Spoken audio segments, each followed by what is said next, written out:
Hi there. I'm still exploring this idea of the mosaic, right? The career path that I've been on has not really been a linear path, and for many years has been a source of shame and embarrassment, frankly. And I'm coming to this idea that perhaps it's actually a mosaic, and it does paint a beautiful picture when you zoom out. Oh, you like my Jays? Go Jays, go! Um, we're excited.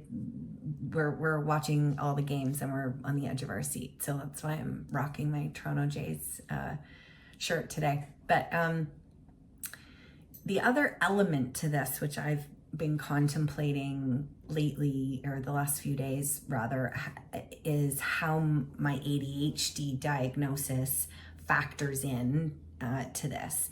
And I only came to that diagnosis in my 40s. We were researching and investigating it for my son, and I don't know, I've heard this story many times in other women that, they kind of go down the rabbit hole for one of their kiddos and they're like, oh, that sounds a lot like me. That was my story. We were doing the questionnaire and, filling in the initial consult, or the initial assessment rather, for our son, and everything checked the box. I was like, oh my God, that is my brain. And so right now I'm sort of contemplating the link between ADHD and the mosaic career. And a couple of things have come to me. So number one, I pivoted quite a few times and really took these like what seemed to be like left turns.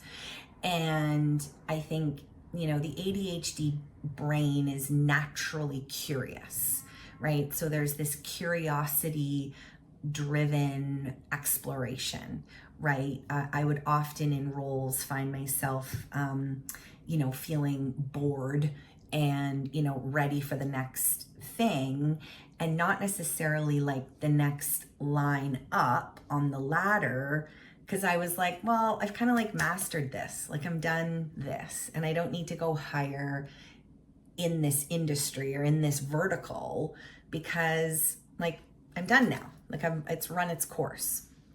And I think the ADHD brain is naturally drawn to novelty and curiosity, and often is highly intuitive. So for all my neuro, diverse peeps out there, does that resonate for you? Like, do you find you're naturally intuitive? And so that link, that curiosity piece, that link between curiosity, ADHD, and then this idea of mosaic, I think the line I'm trying to draw there is this ADHD brain, which is naturally curious, drawn to novelty, kind of gets bored easily. This can lead to pursuing, interests, diverse interests, trying out new roles, right? Diving into different fields, and all of which may feel very scattered, in the moment, and it can feel really disjointed or disconnected to the outside world. But it contributes to a richer, more multi-dimensional career mosaic in the end, right? So I know I've told you this before, but going from pharmaceuticals and surgical equipment and then into event planning, I mean, that seems like a total, left turn. But it was driven by, I'm not it's not like squirrel, shiny new thing. I mean, there was some intuition there. There was a draw. There was something that excited me about this other path. And I mean, my ADHD, doesn't confine me to one sort of narrow path. It allowed me or fueled me with this deep curiosity, that led me to explore other industries and other opportunities. So what might look like a detour to some, right, especially our loved ones, right, our support system, they're like, why is she going there? Like, that seems crazy, right? It seems like a real detour. And so what might look like a detour may actually have, intention, and there might be a broader, picture there, a broader pattern, right? Because if you actually zoom out, what I was doing in pharmaceutical sales and surgical equipment sales is I was developing relationships. I was in a sales business development role, and I was using events for the most part, as part of my sales cycle, right? So with surgical equipment, it was, bringing stakeholders together, and in pharma, it was bringing in key opinion leaders. And so I was planning events for a purpose, right? I was using events as part of my sales engine to, drive sales, drive the pipeline, build those relationships, etc. So when you zoom out and kind of look at the thread or look at the pattern, right, in a broader sense, you can see how those two opportunities led me to events, right? And so there is that pattern, right? Or there is that thread there. So I think people with ADHD often excel at zooming out, and seeing those patterns that maybe others might miss.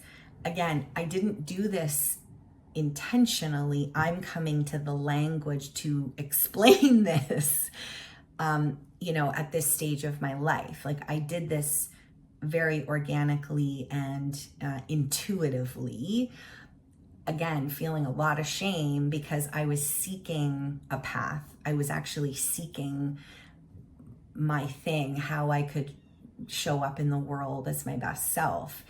And I instinctively was drawn in these different directions, and frankly had the, I guess, bravery or naivete, I don't know, to pursue those detours. And so now, looking back, I can say, well, there is some pattern recognition, right? I can see the big picture now. And this mosaic metaphor keeps coming up for me because it really paints that picture, right? Because it captures the strength of what I've built in my career, right? And appreciating and acknowledging that these varied, diverse experiences have actually connected together to this larger theme or this vision.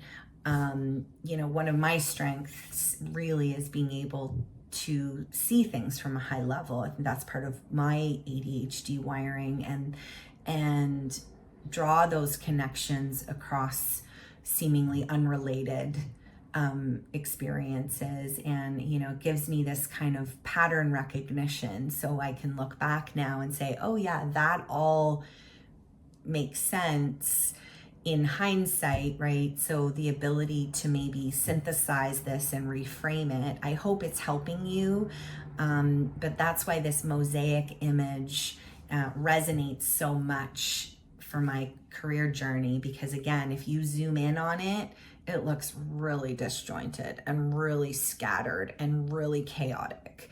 But when you do zoom out and you can look at it through this lens and find those patterns and find, those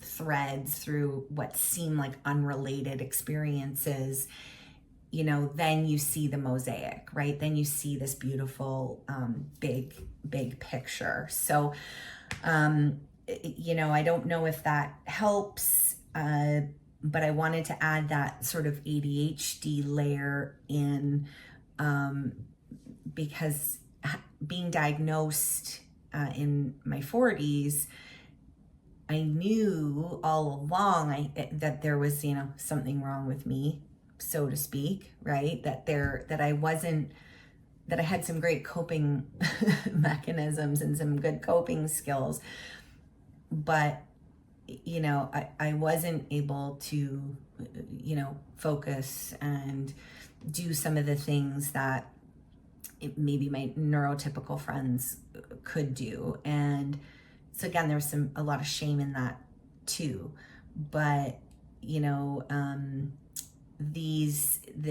I think the other thing is that I'm very grateful for the way my brain is wired, because it's allowing me to see these things and connect these dots and have this big picture thinking and be able to kind of piece all this together.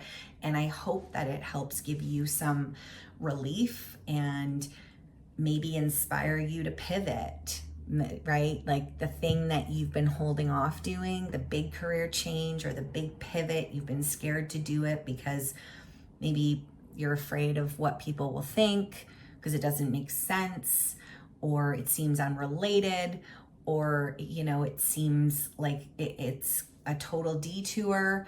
If you feel it in your heart, if you feel it in your gut, if you're drawn to it, you're drawn to it for a reason. Don't ignore that. Don't ignore that whisper, right? It doesn't matter that the rest of the world looks at that and thinks it's a detour or thinks it's unrelated or thinks it's a crazy move. Be brave, step into it. If you're feeling drawn to it, if it's coming to you and you're inspired to do it, go for it, because it will make sense one day. I promise, right? If it's coming to you as an inspiration and you're being drawn and you're feeling aligned with something different than what you're doing now, go for it. I'm happy to help. Reach out, book a clarity call. We can chat it through. But I promise you there's a reason that you're having that thought. And when you lean into that and you honor that, it will take you in a beautiful direction and it will make sense one day. I promise you it will. Okay, I hope that helps and we'll talk soon.